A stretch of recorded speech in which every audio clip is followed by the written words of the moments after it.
Səxavət Məmmədovun aparıcısı olduğu oğlu illər öncə görünüb. Bəxtiyar. Mən çox istəyirdim də Bəxtiyarı. Mən o illərdə də, mən də Azərbaycan Dövlət Televiziyasında çalışırdım.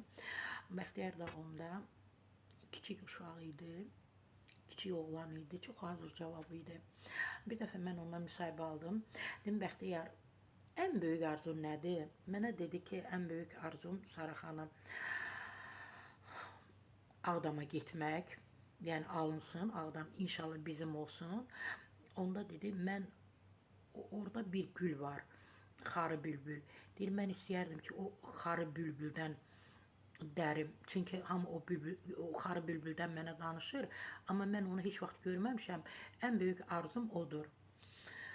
Bəxtiyar öz arzuma çatdım. Maşallah, böyük oğlan olmusan, böyük kişi olmusan. Saçların falanın. Sara xalanı. Qoy elə belə deyim də, Sara xanımı, Sara xalanı yəqin ki, yaxşı xatırlayırsan. Bəli, görək ki, bizim Bəxtiyar balamız nə danışıb. Hal-hazırda o Amerikada yaşayır. Övladları və xanımı ilə. Bəli, əlbəttə ki, Səxavət Məmmədovun övladıdır. Mənim atamın 2 həyat yoldaşı olub. Onun ilk evliliyindən bacı və qardaşım var. Anam isə atamın 2-ci həyat yoldaşıdır.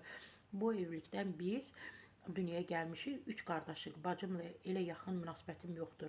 O ailə qurdu, Türkiyə köçdü, amma Şəhriyarla görüşürük. Bura isə yalnızca anam gəlib gedir. Yəni o birinci evlilikdən olan bacısını deyir, atasının birinci evliliyindən olan bacısını deyir. Qardaşı da Şəhriyar da onun qardaşıdır.